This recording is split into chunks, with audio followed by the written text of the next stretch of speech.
phrase M-Line is often used when describing some of BMW's more affordable performance offerings, but in the case of the M140, is it really fair, or is this entry into the realm of M actually one of the best cars they offer? And should you grab one now before they bow to the competition? Stick around to find out.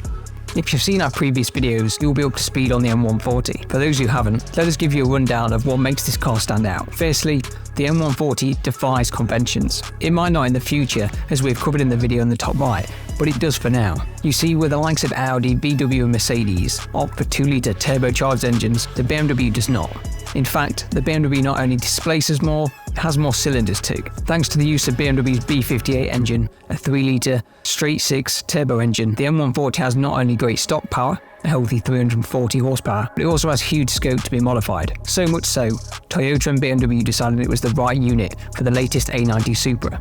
This potential comes courtesy of its all-aluminium closed-deck design, aided by forged crankshafts and connecting rods. The B58 can hit north of 700 horsepower reliably, but in a very exclusive league of engines, a league none of its competitors can claim to be part of. Not even the mighty EA888 or the Mercedes M139 can reliably run power figures close to the BMW unit. This engine also helps with the M140's weight distribution. The BMW hits the magic 50-50 here, unlike many of its rivals, making it a more balanced platform.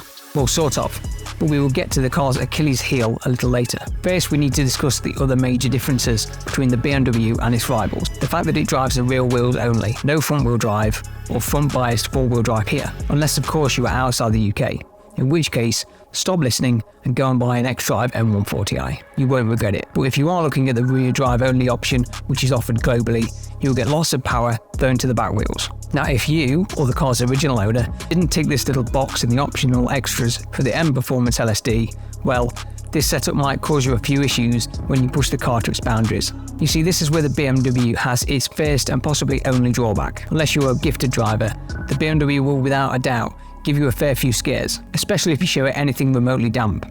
If you're an experienced driver of high-performance rear-wheel drive cars, you might be fine. But just remember that Jeremy Clarkson managed to spin the old M135i whilst driving the straight line, and the 140 has more power, so even professional drivers can come unstuck. With all this in mind, you might be thinking the BMW sounds like a riot. It has bags of power, it looks great, unlike most modern BMWs that look like mutated beavers, and it sounds better than its competition.